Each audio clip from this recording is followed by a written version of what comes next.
Salut à tout le monde, j'espère que vous allez bien. Je suis votre ami, votre frère, le professeur Herman Ouadan, et aujourd'hui je voudrais vous entretenir sur prendre la décision de faire la différence. Prendre la décision de faire la différence. Nous vivons dans un monde où tout est mis en œuvre pour nous amener à nous conformer au lieu d'exprimer notre individualité et notre personnalité. Tout est mis en œuvre pour nous amener à nous conformer au lieu de nous démarquer.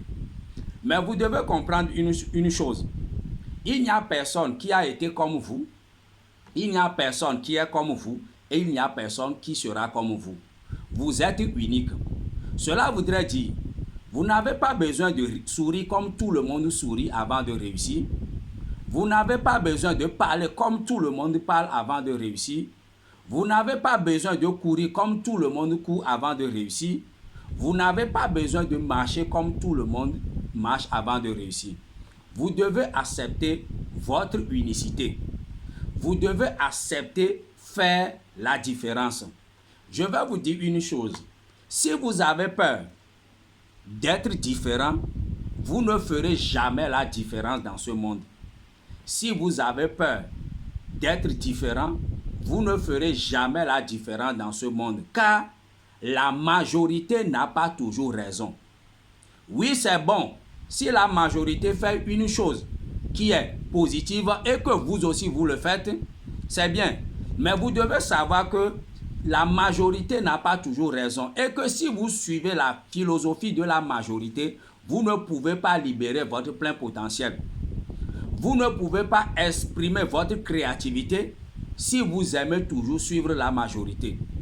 Vous devez savoir que le monde doit son évolution, le monde doit son progrès aujourd'hui à ceux-là qui ont accepté leur différence, à ceux-là qui ont accepté leur individualité, à ceux-là qui ont accepté leur unicité. Tous ceux qui ont été des créateurs, tous ceux qui ont été des révolutionnaires, tous ceux qui ont apporté un profond changement dans ce monde, ils n'ont pas suivi la philosophie de la majorité. Ils ont accepté subir l'humiliation, les persécutions, les trahisons de la part de la majorité pour pouvoir réussir leurs rêves. Ils ont accepté que les personnes les trahissent. Ils ont accepté qu'on puisse les persécuter, mais ils avaient une vision qui était totalement différente de la vision de la majorité.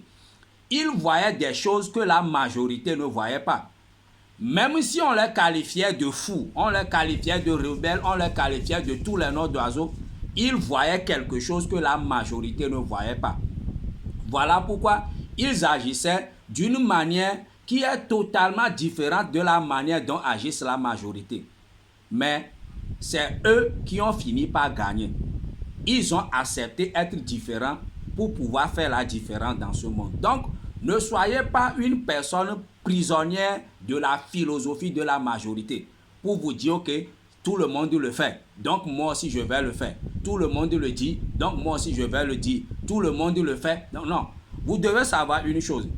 Ce n'est pas parce que tout le monde répète un mensonge que ce mensonge-là va devenir une vérité. Je le dis bien.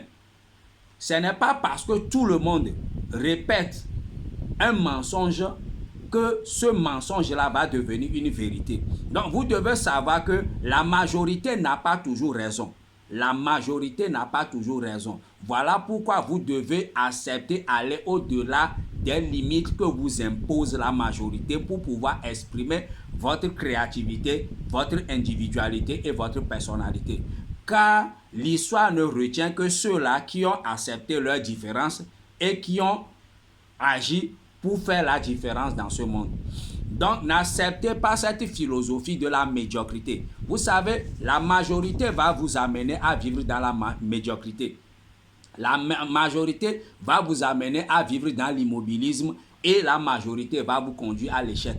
Donc, faites ce qu'on appelle une remise en question de tout ce qui est et de tout ce qui se fait.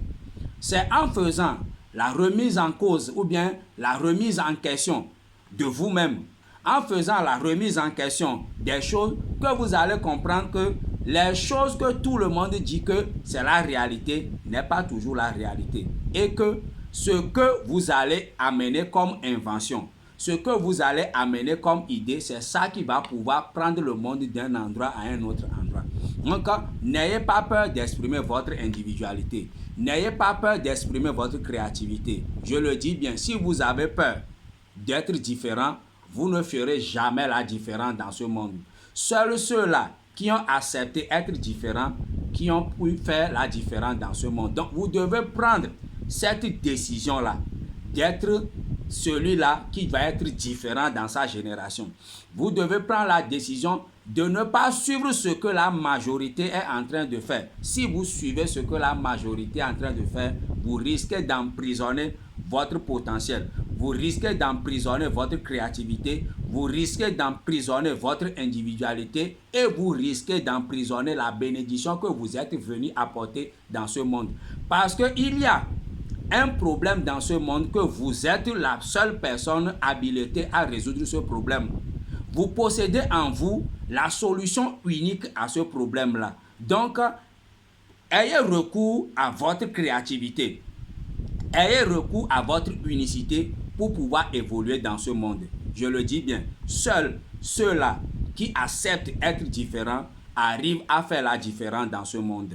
Donc, c'est ce que je voudrais partager avec toi. J'espère que tu as compris et que dès à présent, tu ne seras plus troublé par la philosophie de suivre la majorité, mais tu vas accepter ton unicité, tu vas accepter ton individualité, tu vas accepter ta personnalité et tu vas laisser libre cours à ta créativité et à tes idées pour pouvoir apporter de véritables changements dans ce monde. Car toute une génération attend tes idées, toute une génération attend l'expression de ta créativité pour quitter un point pour aller à un autre point.